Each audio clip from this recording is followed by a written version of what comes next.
Hello and good afternoon, everybody. This is Dr. Ken Muich, Fibromyalgia Wellness Center, and we're going to be talking about fibromyalgia. Yes, it can be treated. There are ways to treat fibromyalgia. We've been doing this actually since, the 1980s, maybe even earlier. Myself, since 1990, and very, very successfully, as a matter of fact. It's fibromyalgia is not something new. Fibromyalgia, it can go back to biblical times. And I've been working with it, like I say, since 1990. I gave you the history of that and so forth. If you've been looking at our live videos, you can check them back again as far as either Fibromyalgia Wellness Center itself or also YouTube. We save all of them. It's been under numerous names. If you look back historically, fibromyalgia, like I say, goes all the way back to biblical times, has numerous different names. Rheumatism, it has syndrome, fibrosis, fibromyositis. There's about 16 different names, including one general from the Civil War that actually tried to treat fibromyalgia. And for years it was called DaCosta's syndrome in itself, actually all the way into, I think, World War I. So, for some of the things that you need to know as far as fibromyalgia and how we're treating it, what we're doing again. Fibromyalgia has multiple symptoms. They can range from chronic pain, obviously, to multiple areas of tenderness, to irritable bowel, to fatigue, to debilitating activities of daily living, where you're so bad you can't do normal activities of daily living. You can't even get out of bed and actually go into normal activities, such as even going to the mailbox or making lunch or dinner for family, going to work. You may have lost your job, so forth and so on. So the whole symptoms are so wide and varied, and to study fibromyalgia and work with fibromyalgia patients, these symptoms have to be in existence for at least 3 months, and they're not just a specific area. In other words, if you have shoulder pain in itself, that's probably not fibromyalgia. But if you have shoulder pain that moves all over your body, into your lower back, into your hands, headaches, maybe rashes, maybe stomach problems, so forth and so on. Now we're talking things like fibromyalgia because it moves all over your body. The research that's been done actually started, like I say, before our time. The research done by Dr. Saint Aman, who is a researcher and an MD out of UCLA. He has fibromyalgia, and because of frustration, being unable to do his work, he actually started doing research on it and how he could actually deal with it. In his research, he found that there's a genetic abnormality cellular-wise. The cells actually accumulate excess amounts of phosphate and calcium. The phosphate burns out our ever-ready batteries called the mitochondria. There's trillions of them throughout our body. And the mitochondria allow us to actually function in a normal fashion, whether it be our joints, whether it be our skin, whether it be our organs, our brain, mitochondria in every cell of our body, and it allows us to function in a normal fashion. The excess calcium, that's a positive, negative phosphate calcium go together. Calcium, if you know of or hear the word calcium, you would think that you'd have bones of steel, but the calcium, if it stays in the cells, actually becomes a deterrent because it actually becomes a muscle stimulant, and the muscle stimulant causes the muscles to constantly be at a state of activity, which actually affects your body's fatigue factor, but also your body's ability to heal.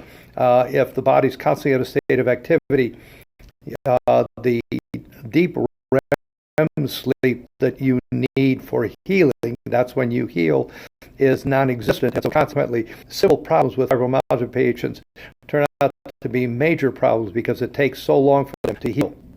Now, our program itself is the only one that we know of to actually treat the condition and not just the symptoms. And that's very, very important because if you look at most of the answers out there today, they are primarily involved with medications. And the medications, you've heard of them before if you have fibromyalgia: Lyrica, Cymbalta, Savella, all the other medications that you may very well be taking are symptomatic medications for the symptoms. But if you look at the ingredients and if you look at the side effects of all of these medications, Many of the side effects are the same aches and pains and problems that you're actually having as far as fibromyalgia is concerned. So why would you be taking these if it's actually going to magnify your symptoms in itself? But that's what you see on the news.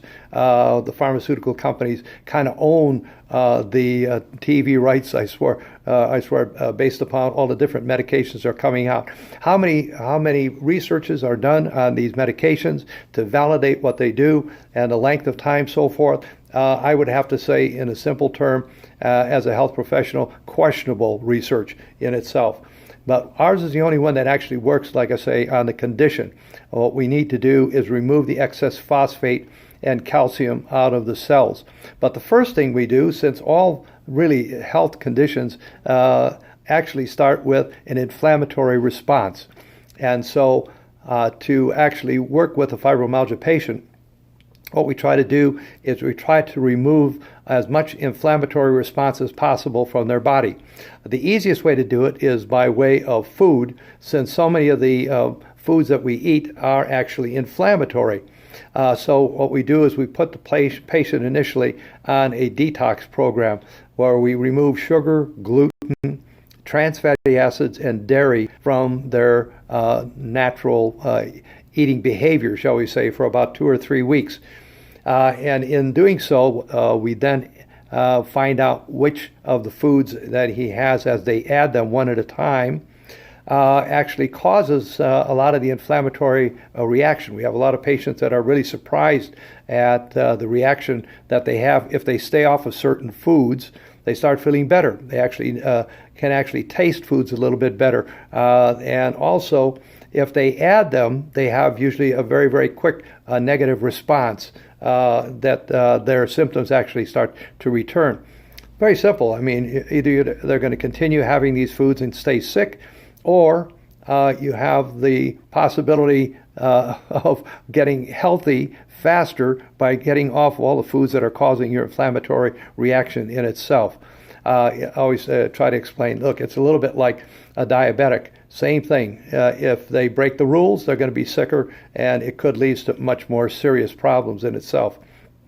So what you want to do is you want to make sure that, as I mentioned to you, you want to check the medications that you're taking. I can't tell you how many patients.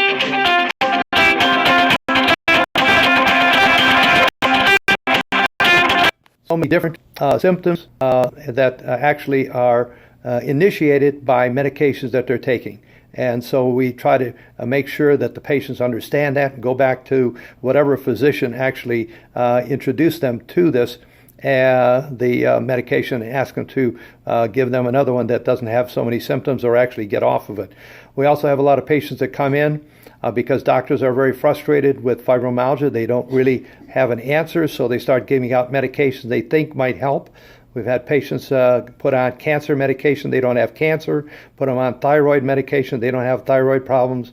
We can go on and on and on with all of the mistakes that other doctors are making, just guessing. It's almost like a dartboard. Well, if this doesn't work, let's try this out for a fibromyalgia patient. Fibromyalgia in itself is obviously a problem for a lot of physicians because it doesn't fit into their training. Fibromyalgia is very, very difficult to diagnose. It takes mainly subjective evaluations for fibromyalgia patients, and doctors work on objective. That's the blood chem, urinalysis, CBC, all the other things, the tests that they actually take.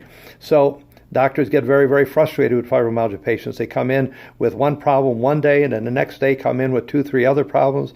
The first one is gone, and they come in the next time maybe with other symptoms or conditions, so forth and so on. Very, very frustrating. In our program, once the detox program is over with after about 2, 3 weeks or so, usually not much more than 2.5, 3 weeks at the most, then we place them on something called guafenicin. Guafenicin is an innocuous substance, very, very safe.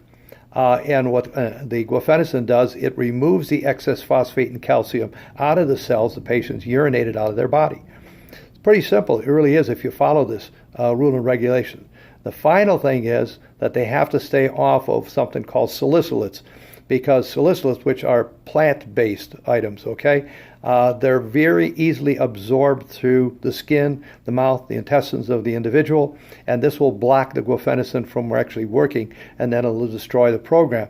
But there's a lot of things out there that are not salicylate involved. You can eat whatever you want to for the most part that's plant-based. You just can't put it on your skin or in your mouth in any way or fashion.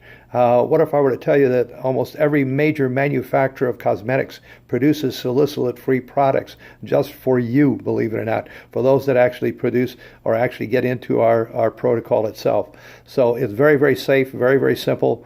And you don't have to worry about not having any cosmetics or anything, whether it be like I say, cosmetics and medications, or even things as simple as toothpaste or a variety of other things that you may want to, in other words, ingest or put on your skin. So our program does work. We've had thousands and thousands of patients that have gone through the program. And have been very, very successful. I thought I'd just read something to you just for a moment here. This is from one of the patients.